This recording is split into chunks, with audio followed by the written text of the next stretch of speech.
እንዴት ናችሁ? ደህና ናችሁ ወይ? ውድና የተከበራችሁ የዩቲዩብ ተከታታዮቼ ሰላም ናችሁ ወይ? ሰሞኑን ጓደኛዬ ጋር እንደሆንኩኝ ታውቃላችሁ። ዛሬ ደግሞ ያገኘሁት ሰለሞን ይባላል። ካርጎ ይልካል። ዱባይ ነው የሚኖረው።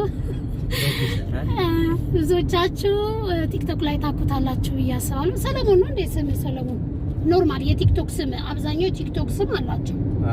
ሰለሞን ምን ነው? አይ ቲክቶክ ስሜ ሶል ነው። ሶል ነው? እኔ ደግሞ ሰለሞን ነኝ። ኦኬ ሰምታችሁታል። እሱ ሰለሞን ነው። የቲክቶክ ስሙ ሶል ነው። ሶል ነኝ። ብዙዎቻችሁ በቲክቶክ ነው የምታውቁት፣ ግን እኮ ዩቲዩብም አለው አለኝ። ዩቲዩብ ደግሞ የቲክቶክ አለ አይደል? ሶል ፕሮፋይል ስር ሊንክ አለ። ከሊንክ አለ። ሊንኩን ሰብስክራይብ አድርጉለት። ዱባይ ያላችሁ ደግሞ ካርጎ መላክ የምትፈልጉ ካርጎ አድርጉ በሱ። በጣም ጥሩ ትሁት ሰው ነው።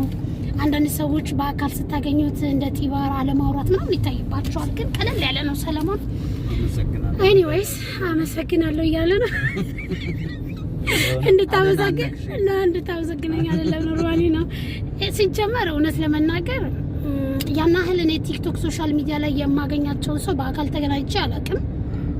ፍላጎቴም አይደለም እውነቱን ስነግራችሁ። ግን ኖርማሊ ደግሞ አንዳንድ ሰው አለ አይደለ ታዋቂ የሆኑ በሰዎች ዘንድ ተቀባይነት ያላቸው ሰዎች ኖርማል ሰው ሲያገኙም ትንሽ ሆነ ራሳቸውን ገሸሽ ማድረግ ባህሪ ይታይባቸዋል። ሰለሞን ግን ነው ቀለል ያለ ሰው። ከስታወሩት ያወራል፣ ይስቃል፣ ይጫወታል። እዚህ ደግሞ ያገኙኝ ሰዎች ይመሰክራሉ። ባይተው ያ አብረው የበሉ የጠጡ ጊዜ ያሳለፉ የስ እኔ በትንሹ ነው ለአንድ ሰዓት አብሬ ቆይቻለሁ። መንገድ ስንሄድ ነው እንጂ ያን ያህል ብዙም አላወራንም። እንደዚህ እላቸዋለሁ። ሰብስክራይብ አድርጓት። ደግሞ መሲ ያው እንደምታውቁት ምን ባይዘወይ በፊልተር ምንም አትጠቀምም። ዛሬ ነው እንደምታውቁት በጣም አትጠቀምም። ጠይም ናት፣ ቆንጅዬ ናት። በቃ ቆንጅዬ ናት፣ ጠይም ናት፣ ድብሽሽ ያለች ናት። ድብሽሽ ያለና ብዙ ጊዜ ትስቃለች ዝም ብላ። በጣም አሪፍ ናት። እና ሰብስክራይብ አድርጓት፣ ላይክ አድርጓት። ሰብስክራይብ ብቻ ሳይሆን ላይክም ያስፈልጋል። ላይክም አድርጉ። ቪዲዮአችንን ደግሞ አብረድነታችንን፣ ፈገታችንን፣ ጫወታችንን ከወደዳችሁት ሼር ቱ ዩር ፍሬንድ ኦኬ ጋይስ። ከዛ ደግሞ ሰብስክራይብ አድርጉኝ። አንቺ አሁን የሆነ ሰዓት ላይ ኢንተርቪው እንደምታደርጊ ተስፋ አለኝ። አትጀምሪም እንደዛ? አይ ነው እንትን በጣም አወራለሁ። ሙሉ ታሪኬ ሁሉ ዝርዝር አድርጌ ልብሻለሁ። ሚዲያ መግባቴ ነው ምንድነው ውሃ ውስጥ ገብቼ መውጣቴ ብቻ ህይወቴ ሙሉ በሙሉ ኢንሻአላህ አንድ ቀን እግዚአብሔር ከፈቀደ።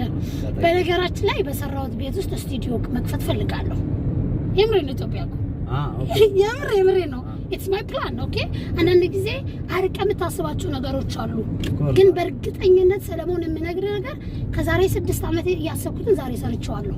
ኦፍ ኮርስ አሁን ያሰብኳትን ደግሞ አመት 2 ዓመት ሊፈጅብኝ ይችላል፣ ግን እሰራዋለሁ። አሰብሽ ደግሞ እግዚአብሔርን ያድርግልሽ። ባይዘዌ እኔ በሰዎች ብቻ ሳይሆን በራሴም ላይ ሞቲቬሽን ነኝ፣ ጎበዝ ነኝ። እየሰራችሁ ጠይቁኝ አይደል የሚለው? አንቺም እየሰራሽ ከጠየቅሽ ደረሰን እኮ ሶሊ ቤት በዛኛው በእንገባሻል። ኦኬ ሎኬሽንሽ እንደዛ ነው የሚያሳየው። ኦኬ ሶ ካርጎ አሁን ዛሬ እንግዲህ በስንት ዓመትሽ ነው ወደ ኢትዮጵያ የምትሄጂው? በ10 ዓመቴ። ምንም አልሄድሽም? አልሄድኩም። ማርያም ልጅ ምናምን የለም እንዴ? ማርያም ነው። በ20 ዓመት የመጣው ይኸው 30 ዓመት ሊሞላኝ ነው። ኦልሞስት 29 አከማይታ ትክክለኛ ስሜ ትክክለኛ እድሜ ያለኝ ዱባይ ውስጥ የማትበላ ሰው ናት። ባይዘው ወይ ብዙ ሰው አልሞከረም። በፍጹም ከሰው ጋር ልገናኝም አላማዬ አለ። በጣም ግቤን የሚሄድ ሰው ነኝ። ማንም ሰው ከመንገዴ ዝንፍ እንዲህ ካልኩኝ እንዲህ የሚያደርገኝ ሰው የለም። ጣቴን እያያችሁ ነው። ግን ዛሬ ያው ካርጎ ላይ የሆነ ነገር ዘገን አድርገሽ ምናምን ጨመር ታደርጊ ነው ለማ ለኔ ለኔ ብቻ ነኛ የመዳም ቅመም እንትን ነክቻ አላውቅም። የመዳም ቅመም ገንዘብ ነክቻ አላውቅም። ሰው ከኔ ልጀምር ካለች የገንዘቤን በልጦኛል ያለች ሴት ካለች ትምጣ፣ ምንም ችግር የለም። ስለዚህ ከኔ ልጀምር ነው። ከኔ ለመጀመር ነው አላማ። ችግር አለ ኖ እኔ አልፈልግም። የ10 ዓመት እኮ እኔ አላስነካም። የ10 ዓመት እንደውም አንሰስትም ስንበላ 10 ዓመት እኮ ተጠራቅሞ የሚቀመጥ ነው እንጂ ተው ሰው ልዬ እየነገርኩ እና ደግሞ አብዛኞቻችሁ የሰራውትን ቤት አይታችኋል አይደለ? ፖስትችኋለሁ። ያቁታል እኮ ዩቲዩብ ላይ ቤቴ። አዎ ኦኬ። እና እንደዛ እላቸዋለሁ። በጣም ጎበዝ ናት። ጎበዝ ናት እያለ ነው። ጎበዝ ናት የምር እንዴ። እኔ ቤት የለኝም ወይ ነው ያፕሪሼት ሚ ቤት ያላት በጣም ነው ቤት ያላት ሚስት እየፈለኩ አረ እባክህ ሚስት ሁኚኝ እንዳይለኝ ባለ ቤት ስላለኝ እንደዛ ከሆነ ነው ሰላም ኖ የለኝም አውቄ ነው ያ ኤኒዌይስ ጋይስ ደግሞ በኋላ ካርጎ ሲያረግ እቃ ምናምን ካርቶን ምናምን አሳያችኋለሁ። ቪዲዮ እንዳይረዝም thank you for watching, see you next time። ለምለም አሁን ዝናብ አለ እንዴ? ዝናብ የለም እንዴ? የዘነበ ነበር ሰው። ኧረ ቀደም እንደዛ ጋር ተመስራ ነበር። አያችሁ ነው እንዴት እንደሚያምር ሀገራችን የሆነች ያምራል እኮ ሀገራችን። ያው የብር እጥረት ነው እንጂ ያለብን የውበት እጥረት የለብን እኛ ቢዩቲ ሌዲ እየተባለን ነው እዛ ሀገር ራሱ የምንኖረው። ቆንጆ ሴቶች ኢትዮጵያን ነው የምንባለው እዛ ሀገር። ይኸው በእናታችሁ ከኋላ ማለት ነው። እና ሀገሬ ገባሁላችኋለሁ። እግዚአብሔር ይመስገን። ምን እንደምል አላውቅም። እያለቀስኩ እግዚአብሔርን ከማመስገን ውጪ ማለት ለእግዚአብሔር ምን ይሰጠዋል? ምንም በቃ ምስጋና ብቻ እና ስናመሰግን ደግሞ የጎደለ ይጨመርልናል። ከረጅም ዓመት በኋላ ሀገሬ ገባው።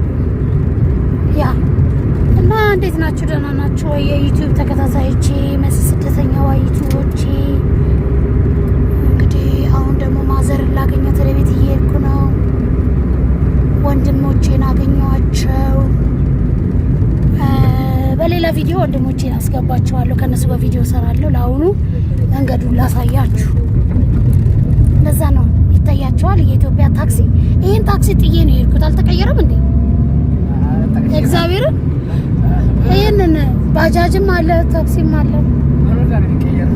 አንድ እኮ እንደዚህ አለች። ቆይ ስትገረፍ ታወራዋለህ። እኔ የምላችሁ አንድ እኔ ምንድነው ሀሳቤ ተሰረቀብኝ። ታክሲ ፎቅ እንደዚህ ነው የሚመስለው። የት አለ? ይሄ ፎቅ ነው መኖሪያ ቤት ነው። ለማንኛውም ባጃጁን እያያችሁ ነው። እኔ እንደዚህ አልኩኝ። ባጃጅ ትቼ ሄድኩትና ታክሲ እነዚህ ሰማያዊ ታክሲና ሰማያዊ ባጃጆች ማለት ነው ትቻቸው አይደለ ሄድኩት። እንዴ ሰማያዊ ባጃጅና ሰማያዊ ታክሲ አለ እንዴ እስካሁን አልኩኝ። ሙድ ያስኩኝ ነው በነገራችን ላይ። ከዛ ምን መጣልኝ? እዚህ ጋር ሰማያዊ ታክሲ ይታያቸዋል። ሰማያዊ ባጃጅ ነበረ። ከዛን አንዷ ምን አለች አሉ ረጅም ዓመት አረብ ሀገር ቆይታ አረብ ሀገር አይደል ነው ወይ አረብ ሀገር ቆይታ ስትመለስ አባቷ እርሻ ያርሳል። የገጠር ልጅ ናት፣ ገበሬ ነው አባቷ።